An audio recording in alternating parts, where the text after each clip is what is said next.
सतगुरु की साजी निवाजी प्यारी सात संगत जी, प्यार और सत्कार से कहना, धन निरंकार जी, तेरे दर से मिली है हर खुशी, सदा याद रहे, सदा याद रहे। एक नई जिंदगी मिली है मुझे, सदा याद रहे, सदा याद रहे। प्यार तेरा मिला है, मिलता रहे, यही दौलत बड़ी मिली है मुझे, सदा याद रहे, सदा याद रहे। दिल ये होता परेशान अब ना जगत, दिल ये होता परेशान अब ना जगत, तुझसे जिंदा दिली मिली है मुझे, सदा याद रहे, सदा याद रहे। सात संगत जी, सतगुरु बाबा हरदेव सिंह जी महाराज के विचार दासी आप जी के चरणों में रखने जा रही है।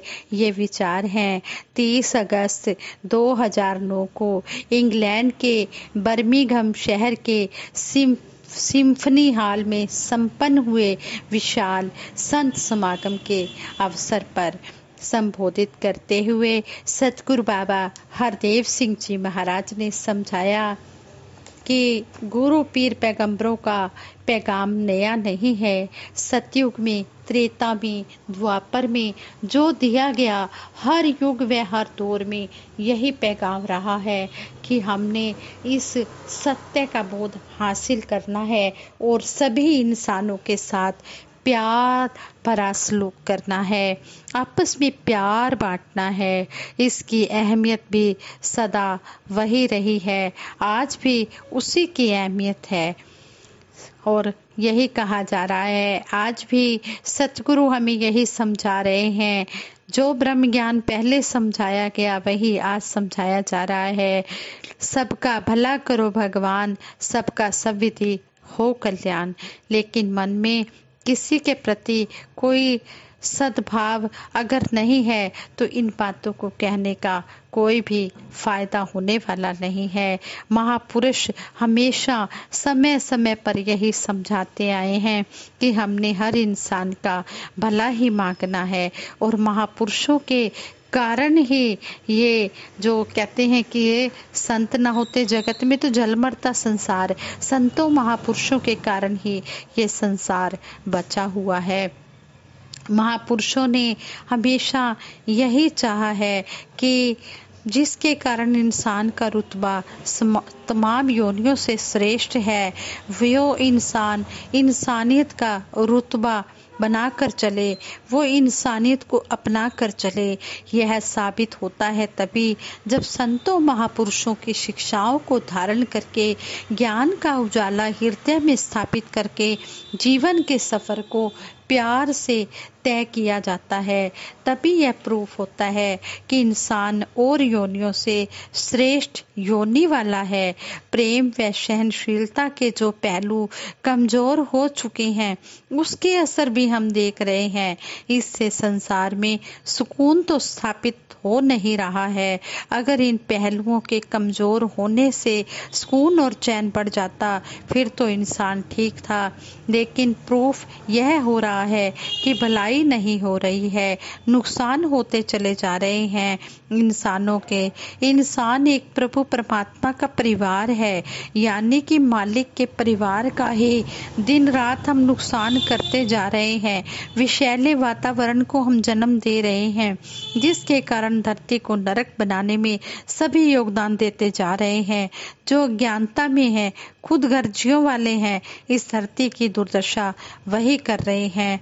संतों, गुरु पीर पैगंबरों ने इस बात को खुद भी अपनाया है कि हमने दूसरों का भला करना है और उन्होंने महान शिक्षाएं भी दी हैं।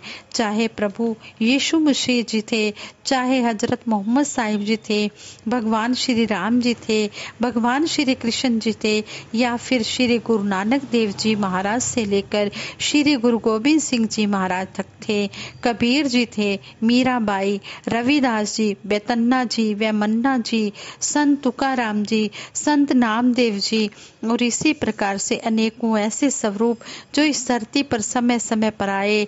उन सब ने जो शिक्षाएं दी उनको आज संजीदगी से अपनाने की जरूरत है। लेकिन इंसान को यह एहसास तो हो एहसास ही नहीं होगा तो इंसान कैसे संभलेगा, इंसान वो रास्ता कैसे अपनाएगा जो कल्याण वाला है। हमें अपने आप की अनुभूति करनी है, यानी कि ब्रह्म अनुभूति द्वारा आत्मा की अनुभूति करनी है, अपने आप की पहचान करनी है। जो हमारी असली पहचान है वो इस मूल को जानकर ही तो होगी। बूंद अगर सागर से अनजान है तो फिर वह नहीं जानता कि उसका विशाल रूप क्या है। जब सागर के साथ बूंद का सामना होता है तब मालूम पड़ता है उसे अपने असली अस्तित्व का। इसलिए स्वयं की पहचान इस परम अस्तित्व का इसलिए स्वयं की पहचान इस परम अस्तित्व की पहचान के बाद ही संभव है। फिर कहा गया है, ना कोई बैरी ना ही बेगाना। जब इस परम अस्तित्व की समझ आ जाती है, फिर ना कोई बैरी ना ही बेगाना, सगल संग हमको बनाई। कहते हैं कि फिर हमारे लिए कोई पराया नहीं। महात्मा वाकई ही भेद नहीं चाहते थे, उन्हें रियलाइजेशन था, वो जानते थे कि सारे अपने हैं, कोई बेगाना नहीं। इसलिए उन्होंने प्रार्थनाएं की कि कोई पराया नहीं है, सारे ही संसार के इंसान अपने हैं। भाषाएं और पहरावे अलग होंगे, संस्कृतियां अलग होंगी, रीति रिवाज अलग होंगे, रहन सहन के ढंग भी अलग होंगे, और विभिन्न महाद्वीपों व क्षेत्रों में जन्मे और पले लोग भी भिन्न भिन्न होंगे। कोई काले रंग के तो कोई गोरे रंग के, कोई टोपी पहनता होगा तो कोई पगड़ी पहनने वाला होगा। इस प्रकार अनेकों रूपों में संसार में इंसान विचरण करते हैं, भिन्न भिन्न संस्कृतियों, भाषाओं, पहरावों, मुल्कों वाले। लेकिन यह जो दृष्टि है, ना को बैरी ना ही बेगाना, सगल संग हमको बन आई वाली, यह देशों, संस्कृतियों, खान पान, वर्ण आदि की सीमाओं से परे है। जैसे एक कवि जो भारत के बंगाल में पैदा हुए, उन्होंने लिखा है कि यद्यपि हम विभिन्न देशों में पैदा हुए, परंतु हमें याद है कि हम एक ही धरती पर रहते हैं और एक ही आकाश हमारे सिरों पर है। इसी एक दुनिया में हम रहते हैं, सारे ही हम इंसान हैं। हम मानवता को सामने नहीं रखते, उसको विशेषता नहीं देते, इसी कारण बिगाड़ और नुकसान हो रहे हैं। इसलिए इस सच्चाई को जानना बहुत जरूरी है, इस मूल को जानना बहुत जरूरी है, इस परम अस्तित्व को जानना बहुत जरूरी है। नाम बेशक जुदा है, लेकिन सारी दुनिया का मालिक एक ही है।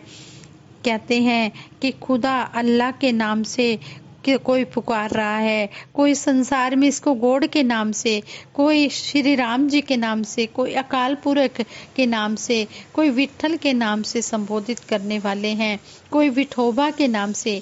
लेकिन जब जान लेते हैं तो पाते हैं कि वाकई ये परम पिता परमात्मा एक ही है, जिसे कहा है कि कुआं तो एक ही है, पानी भरे अनेक, बर्तनों में भेद है। बर्तन यानी कि हमारे शरीर के चमड़ी के रंग भिन्न भिन्न है, टोपी व पगड़ी भिन्न भिन्न है, तो बर्तनों में भेद है, लेकिन पानी सब में एक आत्मा के रूप में है, जो इसी परम अस्तित्व की अंश है। इसलिए सच्चाई का भेद जाना तो अभेदता कायम हुई, इसी की आज जरूरत है। हम जिक्र कर रहे हैं कि सद्भावना हो, मिलवर्तन हो, प्यार हो एक दूसरे के साथ। इसलिए हमने प्यार ही प्यार तभी हम कर सकते हैं जब हम इस परम पिता परमात्मा को जान लेते हैं। इसलिए हमने इस परम पिता परमात्मा का बोध करके हमने एक हो जाना है।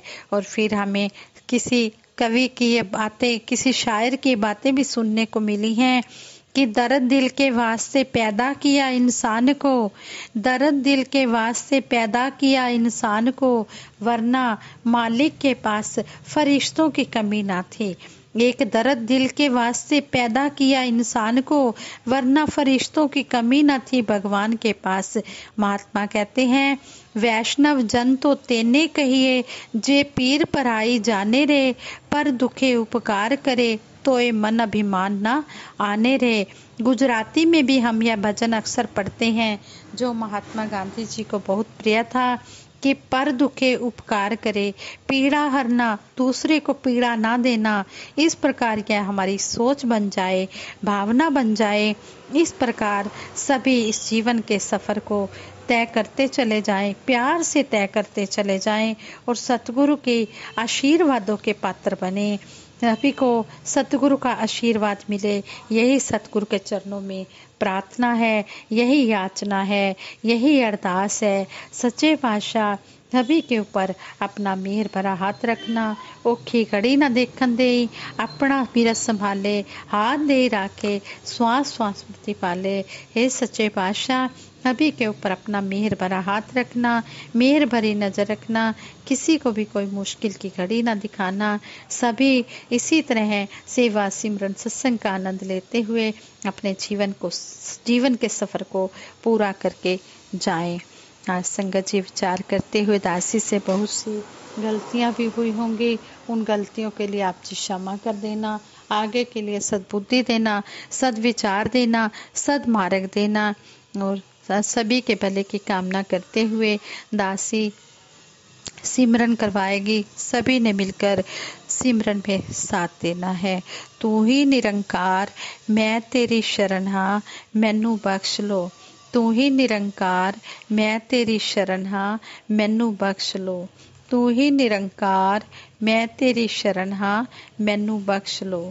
तू ही निरंकार मैं तेरी शरण हाँ, मैनू बख्श लो। तू ही निरंकार मैं तेरी शरण हाँ, मैनू बख्श लो। बोलिए सतगुरु माता सुदीक्षा सविंदर हरदेव जी महाराज की जय। निरंकारी राज माता गुरु बचन अवतार की जय। साथ संगत जी प्यार से कहना धन निरंकार जी।